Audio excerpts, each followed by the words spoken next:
Well, I began to receive A Course of Love December 1st, 1998. So this is quite a while back. And for a couple of years before that, I was really new to it. I had just begun my spiritual path. I'd been raised a Catholic and had really no interest, didn't really know anything about anything, it was just, but I was working at the University of Minnesota, and I had two good friends there. We worked as a team, and they both became pregnant within days of each other, but the outcome of the pregnancies was very different. One woman's baby died, a baby girl named Grace. The other had a boy who was healthy. But it was that relationship that developed between the three of us as we comforted our friend in grief. It became something I'd never experienced before, because it wasn't a one-way comforting. It wasn't two women who didn't have anything to grieve comforting the other one. It was like a sharing. It became the sharing of grief. We all began to be very vulnerable and open up about the griefs that we had and the troubles of our lives. It was like our masks came down. And so this happened just before all of this that I'm talking about with my friends. And it began the spiritual experience because we began to have experiences. I mean, it was just a total surprise, I think, to all of us. But in sharing the way we did and to trying to answer some of those questions you asked when a baby has died, we began to do reading, and then we began to have dreams, and we began to share some experiences that told us that there was more going on than what we could share in our bodies. So I was still at that job when I had the dream that I feel was the beginning of my call to A Course of Love. And that dream told me you can no longer sell your mind for money. Your mind belongs to God. So I was working at the U, July 1997, and I loved my job. I loved these women I worked with, and I felt this power of this dream, and that it might be a prophetic dream, but I kind of tried to ignore it. And then I got to this place of being unable to keep my mind on my work. It was just like I couldn't do it anymore. And so I did leave my job. And then it was sort of that waiting for the call. And this incredible longing and desire that arose in me, because I felt that I'd been called, but what had I been called to? I'd left my job. Where was this work for God? And I did all these, people laugh at me now when I tell it because I went to church. I'm a Catholic, and I started going to the early morning mass, and I even made meetings with the two priests at my church. It was like, well, what's this work for God? So I think what you can remember, what you can forget after you hear about a person being called is that when they're first called, not very many of us have a clue what we're called to, So it took 8 months. It was 8 months of this wondering what it was, longing to hear the answer about what it was. I felt like Jesus was really bringing me to this peak of my longing and desire, so that I was totally willing. And then on November 25th, which was my friend Mary's birthday, Mary's Grape's mother, she came over for coffee. And she said, Mari, I had a dream.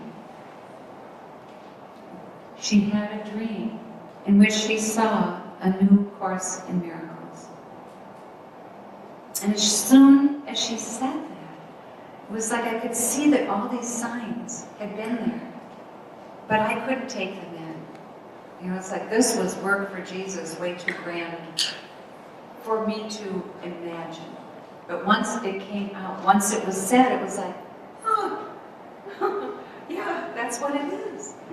And I loved Course in Miracles. I mean, I didn't ever take any classes or anything, but when I discovered it, I just fell into that voice, and I fell into that rhythm, and I knew Jesus was talking the truth. particularly about me. It's like he had me, he nailed me. And so I just kept reading it. So for 2 years, I just read Course in Miracles. Read it 7 times. I did the workbook. So I knew A Course in Miracles. I knew how it had come about. I knew it took Helen 7 years. You know, all these things I knew, and I didn't know how this was going to affect me then. So that's kind of the coming of the Course. And then, so 5 days later, 5 days after Mary told me that dream, I felt that I was ready. And I used those 5 days to worry and ask a lot of questions and kind of say to myself, wow, who would want a new Course in Miracles? You know? I mean, I could do this, and who would want it at the end? And why would we need it? You know, because it felt so complete at that time to me. So I spent 5 days on those questions, and on that morning, December 1st, I went to my office, and I had a holy water fountain inside the door, and I blessed myself. And then I sat at my desk, which was just inside the door, and I typed in my journal, which was something that I started to come to think of after that as getting rid of myself. I did that for a while, but anyway, so I typed in my journal, closed that out, and opened this new file.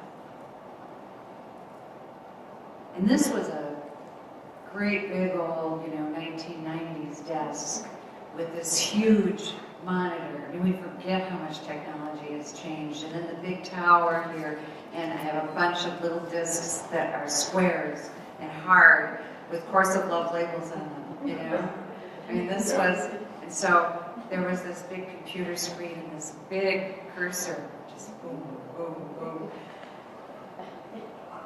But it wasn't long. It wasn't long before I heard the voice. And it said, "This is a Course in Miracles." And I got down on my knees. And it was like a force kind of knocked me to the floor. And I said, "Lord, I'm not worthy to receive you. Just say the word and my soul will be healed." That's a Catholic thing. You see, there we go. Been there. And I was crying a little and shaking a little when I got back in my chair. And then again, I didn't sit there for very long at all. And it just continued from there. Almost like the book was being read to me.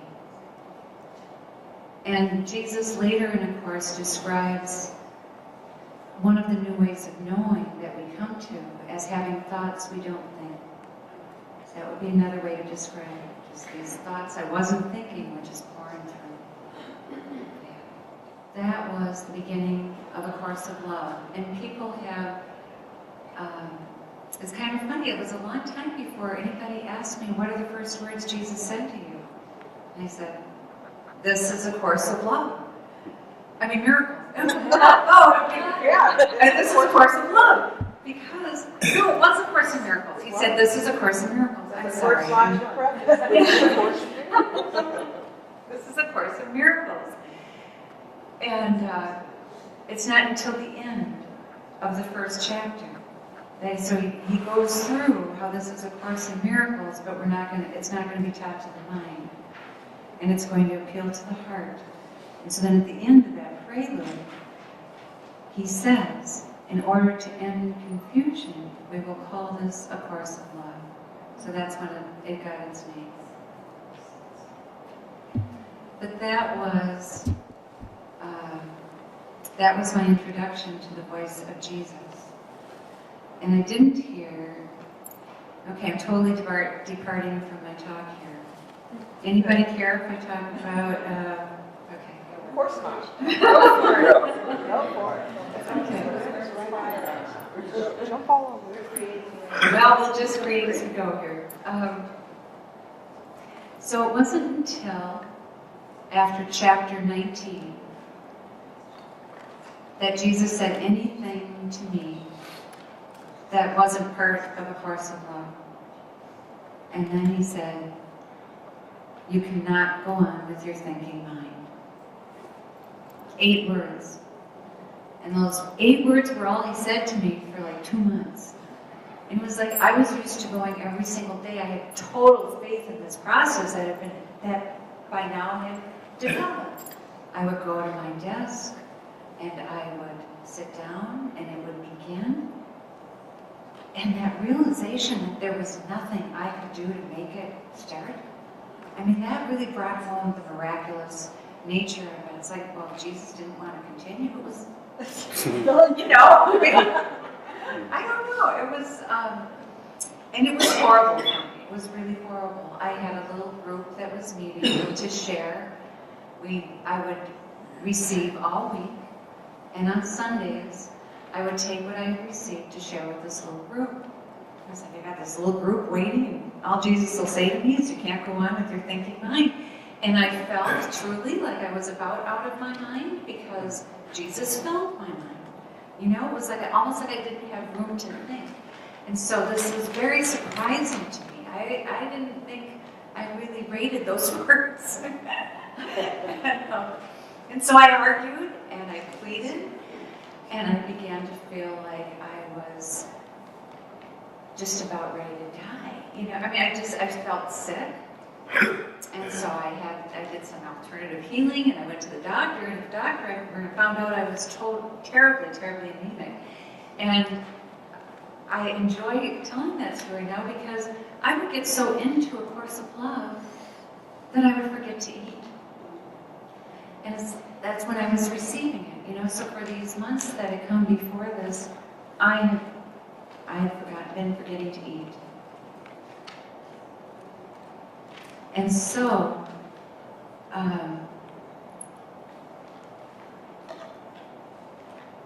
this was quite a process, but the incredible thing that came out of that, this was chapter 19, and if you go back and look at chapter 19, didn't realize it at the time, that Jesus talks kind of about a past life review, about, you know, really beginning to do this unlearning. It might be the first chapter that he uses the word unlearning, and there's so much unlearning that we need to do. And the chapter that follows is the chapter on the embrace. And that's the most beautiful chapter. And it begins with, your longing now has reached a fever pitch. For real. Yeah, a longing in your heart. Yeah. I can't say it by heart. I don't even have my book out yet, I don't think. But anyway, if you know that chapter, almost everyone says that's the most beautiful chapter. And it's the turning point. It's a real The turning point. Embrace, chapter 20. Yep, chapter 20. The embrace. And it's very much about wholeheartedness then too. It's like we really move into wholeheartedness at that point. And actually that's also the very first place that Jesus talks about the end of the ego. And it's just a very short little part of something, and it says, there is no longer an I of the ego. You no longer have the I of the ego. And that's the first time that he gives that intimation. And after that, and what happens after that is this movement of, well, the ego's on its way out. You know, watch this, the ego's on its way out. And then in the treatises, the movement is all about going from ego to true self. And so at the beginning, there's still some talk about, you know, you're going to want to watch this, you know, because we're going to be getting rid of the ego here. But by the end, he says very clearly the ego is gone, that we have succeeded in doing this.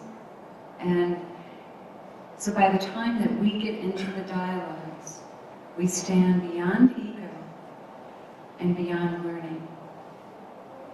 And somebody last night, I think he's here again, Brooke? Yeah, he asked me a question, and in response to that, it was kind of like, I said, well, you know, people have asked me, how can you just say from reading a book that the ego is gone?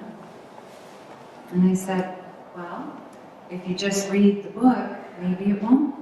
But if you take this in the way Jesus asks us to take it in, you know, he says, don't apply your thought and effort. That's sort of like just letting it move into us. And this is about receptivity. And receptivity is one of the things that is cultivated in A Course of Love. I'm called the first receiver, but you are also called receivers within the book, because what Jesus gives is yours to receive. And then we get into this whole learning loop of giving and receiving.